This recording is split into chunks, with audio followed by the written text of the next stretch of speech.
Happy Father's Day to all the fathers out there. Today is our day. I know some of you are saying, today is just a regular day. Mother's Day gets all the support.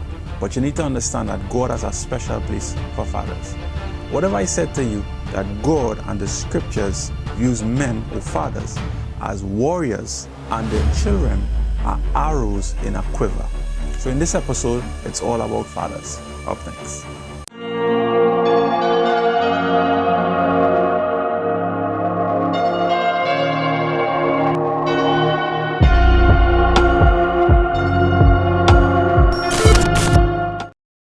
In the Bible, there are numerous examples of what a good father looks like.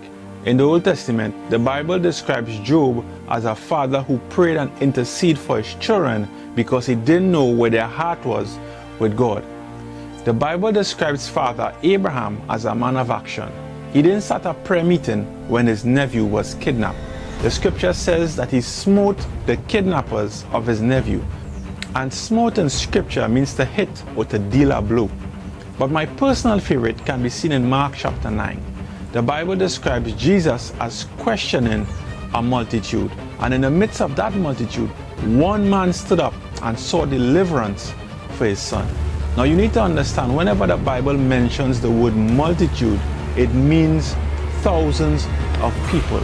And he made sure that his son's plight was heard to Jesus.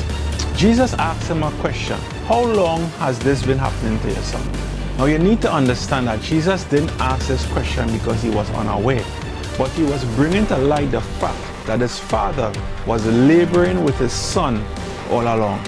The scripture says, with tears in his eye, he says, Lord, I believe, but help my unbelief. Notice the scripture says it was the father who saw deliverance for his son, not the mother. And I would say to you in this time that we need fathers who may not understand all spiritual things, but still have the willingness to know that Jesus, that God has the answer for their family and their children. Now you need to know, as a father, you are not just a wallet or a financial supplier. God has placed you there for a specific role. Now in the beginning of this message, I said that the scripture describes fathers as warriors and their children as arrows in a quiver.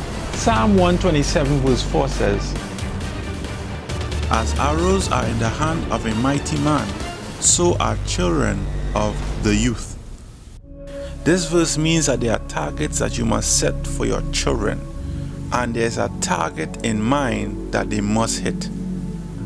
Arrows are used to hunt or a means of defense, which also means there will be times in your life when your children will have to come to your defense.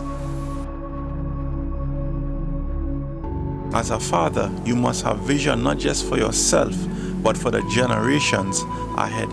Yes, I know there are fathers out there who are not functioning as they should, but there are excellent fathers out there who work in situations and circumstances that they don't like, but they do it for the love of their families.